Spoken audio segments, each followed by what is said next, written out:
Here we are again, talking about the just ended call for funding, but more reflecting on the general application for funding for startups. So basically, we're doing this so we can be able to help more people being more successful in their applications, being able to secure funds to grow their businesses. So I'm Joseph Manirakiza, the program manager for the Funguo Innovation Program under ADP. And I'm Dina Kikuli. I'm head of programs for ANZA Entrepreneurs. I'm Weke Mayenga, a portfolio investment lead for Funguo Innovation Program. Yeah, perfect. So we are doing this because we all know, and everybody knows, we've just completed the third call for funding under the Funguo Innovation Program, which we did in partnership with CRDB Bank Foundation and ANZA Entrepreneurs. And we closed in December, and I believe those who won are already getting their funds. And we just wanted to basically reflect based on what we saw. We got 411 applicants, and through the process, the investment committee approved 18 out of those. And I would like to kind of discuss and talk about what we saw, the key lessons, but more importantly, focusing on the key selection criteria, how most applicants got it right, how others got it wrong, and providing some tips on how they could improve on the future. I think that's something that we feel is actually relevant for the ecosystem, isn't it? Yes. So clearly, based on what we've observed in the third call for funding, in the selection criteria, what we noticed is that most applicants, they did not respond well to the criteria of innovation, as most they failed to demonstrate how their businesses are different, not traditional, would they have unique models, would they have unique selling points, and how do they change a process or a new way of doing things or improving the existing one. So we noticed a lot of traditional businesses that have applied, and all what they included is just they included technology side of things, but that does not necessarily make a business innovative. So with that, most could not succeed. But for the few that demonstrated that component with clear, tangible evidence on how their product or service is innovative, they did well. Yeah, I do agree with that. And another thing that most applicants were not able to really showcase is the team. Like, funders invest in people. Investors want to see like these businesses really have people, really have the talent in place that were able to take the vision forward. So most of them that were maybe they were not able to show the skills that the team they have, or they didn't have even the team itself. It's a one-man show. So funders do not work with people like that. Yeah, definitely. I think so. We are talking about the two first selection criteria, innovation, and the team as well. I wanted us to kind of go back to the issue of innovation. You said some businesses that apply, and then by the way that they're introducing technology companies, especially ICT, not just technology, they claim that's innovation. So which means sometimes we do confuse innovation with technology. Definitely. Yeah. Is it something we're still observing too much? Because I think that was in the first round that we saw that has been very prevalent, that besides that I have application for ICT, then I'm in a very business. How can we help those other applicants? Yeah, so if you look at the trends from the first call, second call to this third call, I mean, those incidents, they are really going down. The trend is going down. That means the ecosystem, the businesses out there, now they get to understand what innovation is in the way Funguo have tried to speak about it, but also the majority of the ecosystem, how they talk about it. And thankful to other partners in the ecosystem, the likes of Costech, that have been constantly talking about it and how it should be represented. But again, still for Funguo being one of the biggest funding opportunity, you'd find every other business, every other traditional SME would want to get funding. So, and the first thing they'll think about innovation to the new traditional SMEs will be like, let me add a technology side of it, which is ICT. And coming to review, just realize it's just a component they use in their operations. So I think it's a good start for them to start thinking about it. But I think more partners in the ecosystem, the enterprise support organization, they can assist to help these traditional businesses to become innovative. And maybe they can stand a chance to these funding opportunities, be it Funguo or others which are out there in the ecosystem and on the global part. Yeah. The ICT component can actually be an innovative tool, but not when it's just used as a business tool. So that doesn't make a business innovative. Definitely. It can make a business a tech-enabled business. Yeah. Doesn't equate to innovative business, isn't it? It increases in efficiency. Efficiency rates, Yes. which can also be innovation. So I think there's quite a discussion we need to have on that particular front, which is very key. But yeah, I think it was more that we bring out this kind of aspect that Definitely. IT is not equal to innovation. Yes, and we have met a couple of businesses that do not have anything to do with AI or IT, but they're really innovative. Innovation can be in terms of your business model. It could be in terms of the way you are designing your product, the way you're meeting your clients, not necessarily using AI to do that. But I mean, you also mentioned the issue of team. And you say that most of the funders actually invest in people, not necessarily, or not only a business. I think that's a very important aspect that I think most of our businesses that are maybe prospective applicants should want to know about that. When we talk about team, some people consider that I have to have a well-structured board. I need to have like a whole team of people. And you know they're startups, right? Early stage business, you might find that it's only 2 people. How can we help them demonstrate that they actually have the right people in the business, even if it's 1 person or 2 people? How can they be best positioned to present that they actually know what they're doing? Great. So in this funding round, I think we encountered one of the successful applicants. They were a very lean team, but the founder is well-versed and knowledgeable about the domain they operate in. They're scientists, but also I think they've gone through a number of accelerator programs. They know how to talk about the science part of the business, but also they know to talk about the business part of that product. So at least you could tell there is an impact of all these acceleration programs that people go through. It converts the scientists to become entrepreneurs. Now that part, even during the due diligence stage, you could sense that this particular founder has an understanding of how that product can go to market. But not only that, it's also, you see, they've tried to bring in consultants and other mentors to help them to think to assist thinking in the areas that they have not figured out. So to all other entrepreneurs, founders out there, where you think you lack a certain skill set on a particular aspect of the business, there are mentors that are available within the ecosystem you can tap into. Even consultants when you're doing the application to respond to that. And we understand at this stage of your business, you do not have enough resources to be able to have a full-time team. So take advantage of the available free resources that you can use, and you can demonstrate how your business is trying to forge ahead during at the startup level. Yeah, and just to stress on that, with the entrepreneurs that we're working with at ANZA, most of the time we connect them with mentors like industry experts. There are people there that are willing to support these businesses free of charge. That's because I have the experience. I have maybe not so much time, but I know I can devote 1 hour a week to support this business, and they're willing to do that. So entrepreneurs, startups over there should reach out to organizations such as ANZA if they cannot reach out to the mentors themselves directly, and then we'll be able to link them. That's quite important. I think the key also starts with the founders themselves. Like if you understand, you have self-assessed yourself, you know where you lack, and you know who can be able to help you. And if you do not say no, I think there are organizations like ANZA and the other ESOs to be able to help that. So it also starts with the knowledge of the ecosystem. Yeah, but those are 2 key selection criteria we actually looked at on innovation part and also the team. But we also had 2 other components. I think the third one is actually the most critical, is the business viability and sustainability. Scalability, yes. I would like us to kind of dive into that a little bit, like based on the conversation we actually had, where do the most applicants fail, or where do most applicants who are successful, would they focus on when I talk about business viability? I think that's pretty important.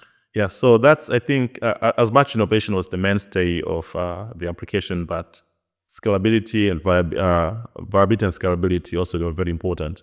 And for the applicants that succeeded, what we noticed is that first they had evidence for every traction they claimed to have. If they said they are post-revenue, they are making X amount of revenue in this particular year, you'd see an evidence, be it a financial statement, be it evidence of sale or audited accounts.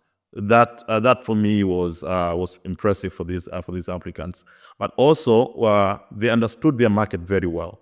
They understood the players that are involved, the regulators that are involved, but also even the new regulations that were coming in to affect their industry or market they're playing in.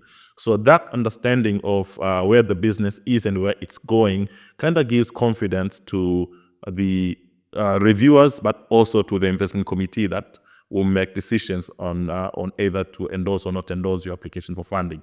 That for me stood out. What about you, Dia? Yeah, and for most, except for some, the business idea, the business model is not clear and concise. Yeah. Like people will write a lot of things beating around the bush. You read the application once, twice, and not being able to like understand exactly how do you generate revenue. And then if you get to understand, is this sustainable? You get questions. This doesn't look like it really is sustainable.